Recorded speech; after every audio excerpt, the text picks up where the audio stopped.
हाय नमस्कार, मी संजय आवटे. काँग्रेसचे आमदार प्रज्ञा सातव भाजपमध्ये निघाले आहेत अशी बातमी आहे.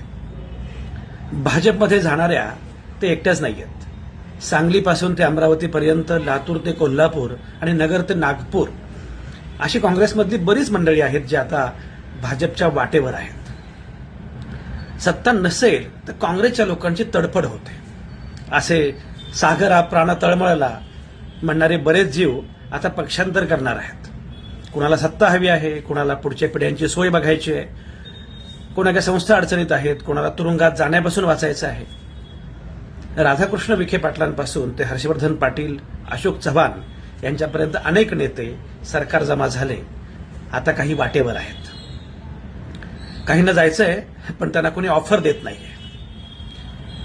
तुम्हाला एक गंमत सांगू का? मला नेहमी असं वाटतं हे काँग्रेसवाले उगाच बाता ठोकत असतात. गांधी, नेहरू, आंबेडकर, शाहू फुले आंबेडकर ते सगळं सांगणं आता काँग्रेसनं बंद करावं. काँग्रेसनं आदर्श घ्यावा तो नरेंद्र मोदींचा. त्यांनी घ्यावा आदर्श देवेंद्र फडणवीसांचा. आणि हे मी अतिशय गंभीरपणे सांगतोय. मला एक सांगा, 2014 मध्ये भाजप सत्तेत आली नसती आणि मुख्यमंत्री पद नसतं मिळालं तर देवेंद्र फडणवीसांनी पक्ष सोडला असता?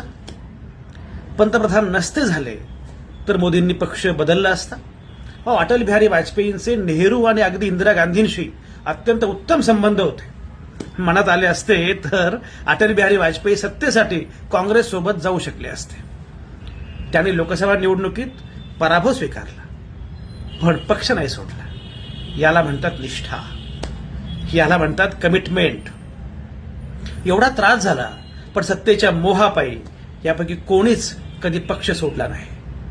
बाकी जाऊ द्या, आमचे माधव भंडारी बघा, सत्तेचं फळही चाखायला नाही मिळालं पण म्हणून त्यांनी निष्ठा नाही बदलली.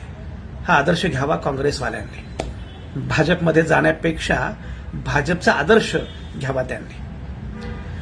असो, प्रज्ञा सातव भाजपच्या वाटेवर आहेत हे ऐकलं आणि सरमित्र राजीव सातव यांची मात्र आठवण आली.